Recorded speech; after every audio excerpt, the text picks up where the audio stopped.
Welcome to another episode of CelloConnect. I am Peter Rodney from St. George, Utah. This week is the first of a two-part episode where I talk to cellist and longtime Suzuki teacher Rodney Farrar, resident of Colorado.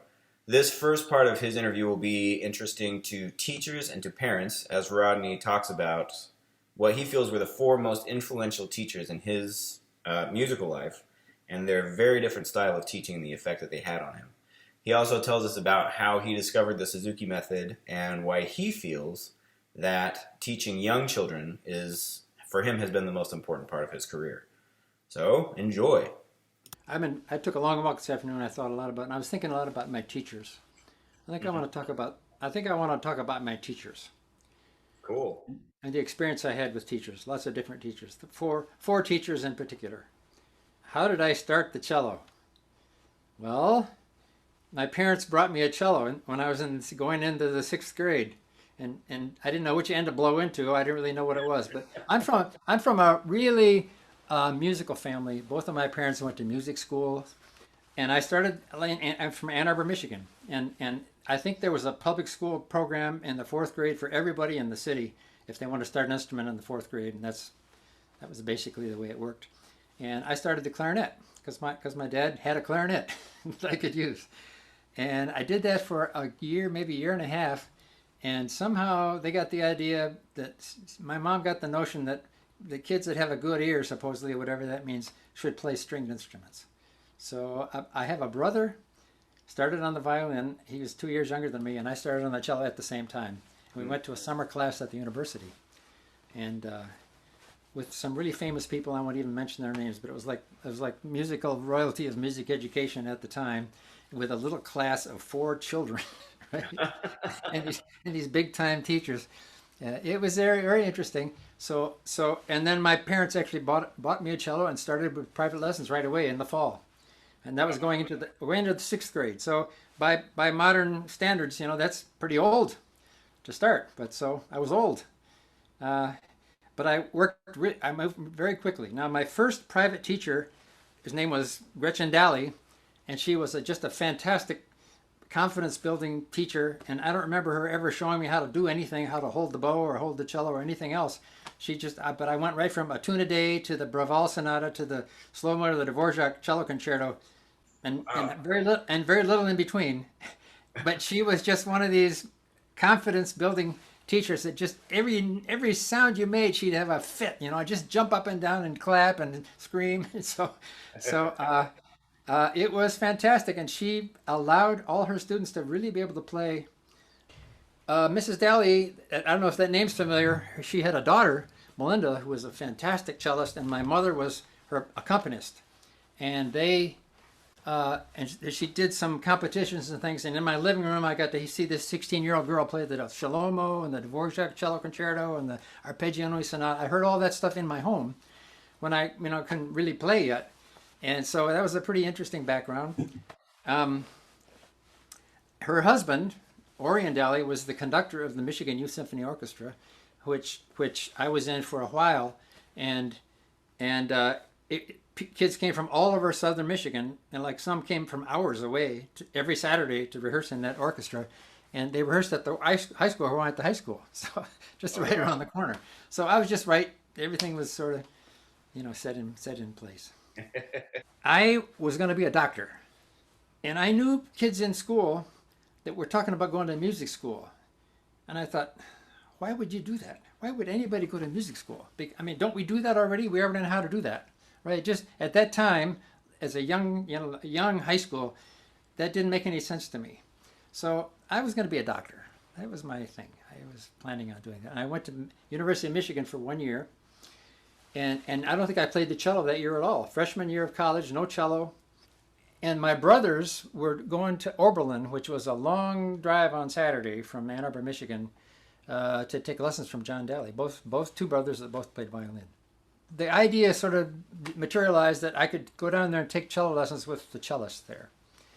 And I did a few lessons in the spring, and then I was actually heavily recruited to come to Oberlin, and the thing that made it possible for me to go to that school and actually go, because in Ann Arbor I lived at home.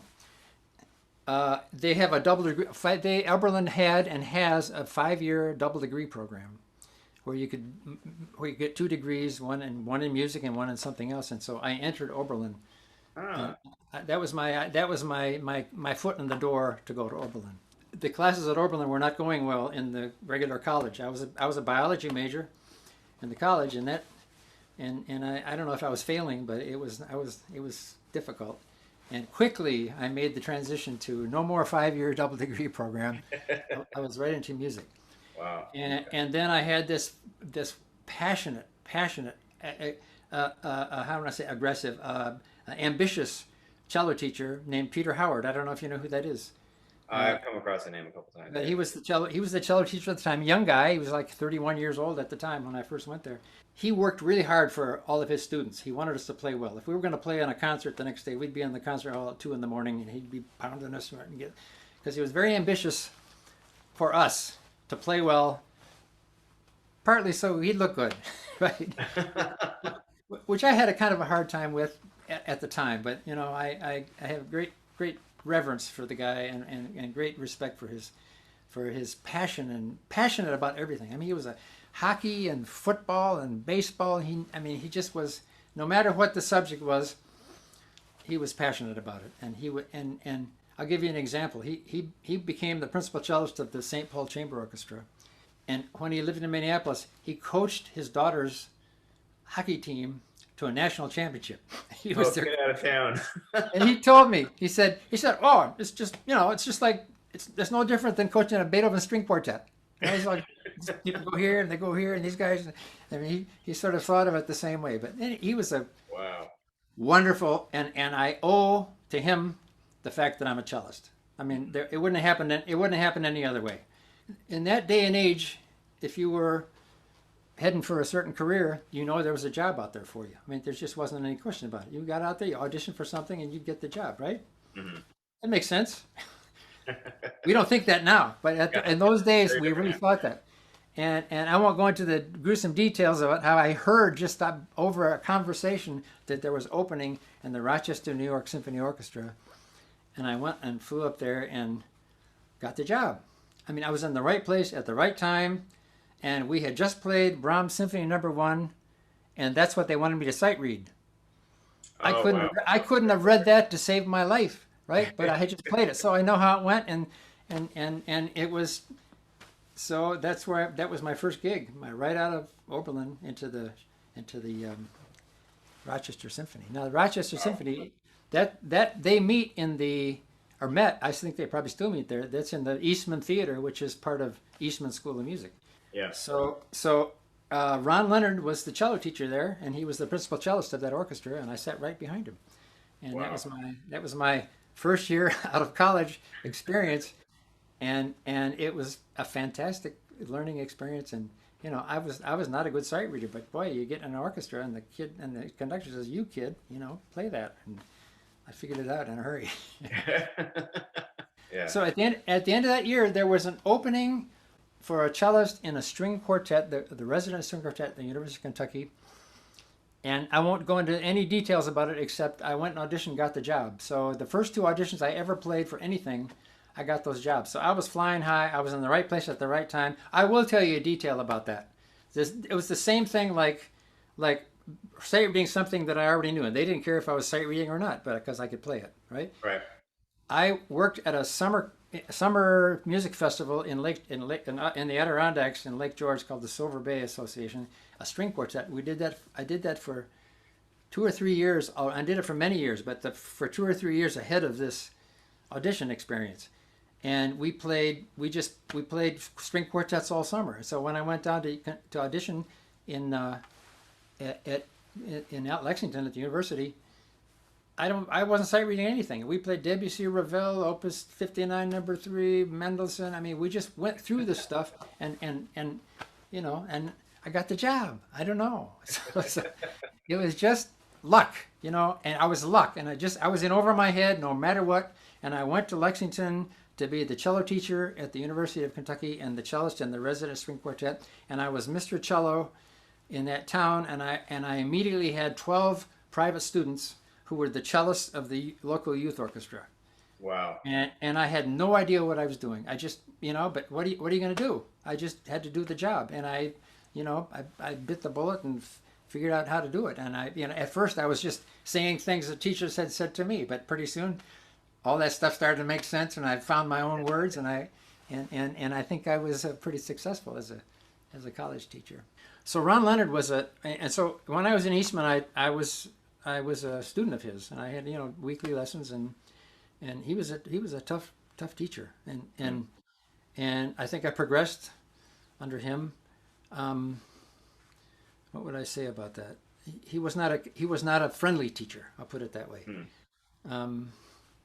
So that was a different experience than Peter Howard, because we were pretty close. So the other difference between going to Eastman and being at Oberlin was at Oberlin you played a concerto. You work on it all year. You dissect every phrase and every note and every shift and over and memorize and work a whole year.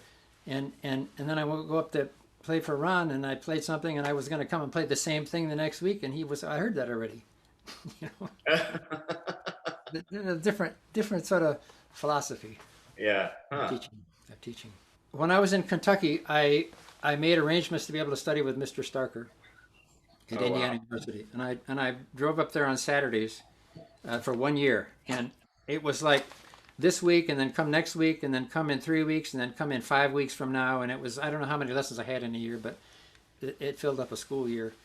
And then I started a master's in the summer, which I just aborted at the end of the summer, and went back to working at the university.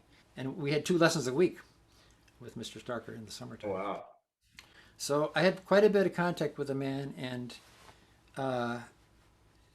there's no way to I can't describe what that would have been like, to sit 2 feet from somebody and just watch him play the cello and just never ever have a problem and never miss a note, and just fly through and memorize the entire repertoire and recorded all of it 3 or 4 times, and just, he was not a normal human. He just had this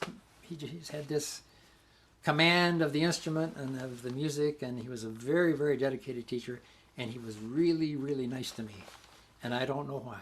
I don't really know why. He was not nice to everybody. But he was nice to me. The reputation that I understand of him is that he wasn't necessarily kind. He wasn't necessarily kind or nice. He was very cruel in some ways to some people. But the kids would say to me, "Wow, Mr. Starker really likes you. What did you ever do for him? He likes you so much." And I think I know what it was. It was just his professional integrity to relate to me as a colleague in front of these kids, because I had a gig. I was working I had a university teaching job. Yeah. I think that's all. I think that was the whole thing. It was just his integrity about my status somehow. And I'm all these kids could play circles around me, And he was so nice to me and helped me. And he'd give me a lesson for a couple hours after he taught his class all afternoon on a Saturday, and then I go to his studio and I'll tell you, the really amazing thing about that was that I took lessons for a whole year, and I finally said, "Well, I have to pay you for these lessons." He says, "What do you charge?" He says, "You couldn't afford it." and you won't believe the story. At the end of the year, I'm going to cry when I tell you this. At the end of the year, I said, "Mr. Starker, I need to pay you for this year of lessons." He said he had me write a check to the Jano Starker Scholarship Fund for $100. Wow. Can you believe that? And I never really thanked him properly for that, because I didn't really. I don't know. It was overwhelming. So that's amazing. Yeah, so that was my experience with Mr. Starker. So I had Mr. Leonard, Mr. Starker. Peter Howard was the young, ambitious, passionate teacher that really got me going and decided that I was going to be a cellist. I've been told by some of my friends at Oberlin, some of my Oberlin friends that I knew at Oberlin in recent years, someone said, "You know what I remember about you, Rodney? One day you just decided, I'm going to be a cellist." And I was laser focused on doing this thing, just practice and practice and practice. I had no doubt. I had no doubt I was going to have a gig right away. So I've played plenty of auditions in the meantime that I've failed miserably at.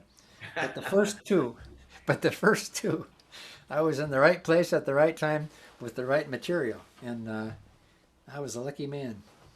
Yeah. So as when I was teaching at the university, a Suzuki program was started in Lexington, Mm. 1972, and it was Case Sloan. You know who that is? Yeah. And it was the Lexington Talent Education Association, and it was just being formed.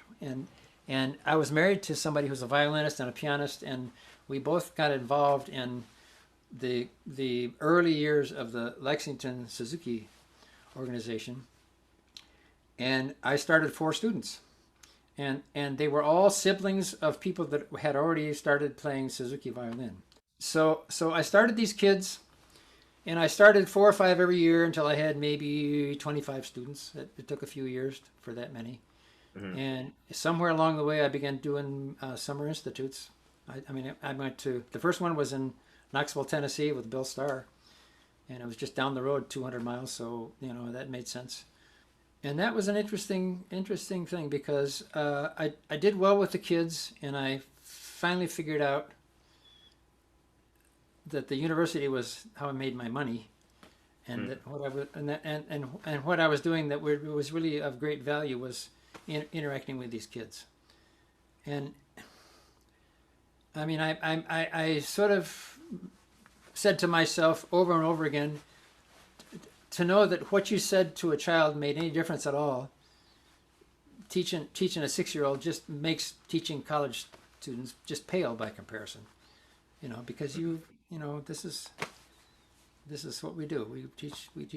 Children are fantastic. We love them, and they have the potential for everything and anything. Somebody said to me one day, she said, your particular brand of creativity is wasted on university students. And I said, I think I know what you mean. Yeah, I understand that. And way back, 1985, I came back to Lexington, and I had a few students, and I I was sort of retired, and I owned a home, and I could live on practically nothing.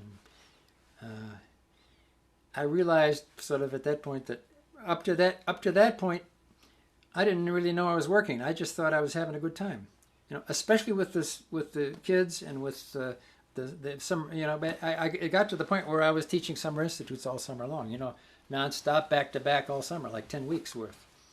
And when I think back on it, if I'm afraid to count, but it's hundreds and hundreds and hundreds of workshops over 40 years.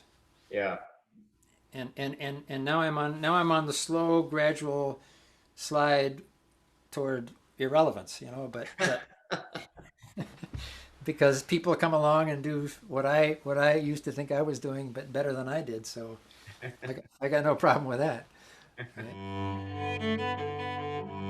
Right?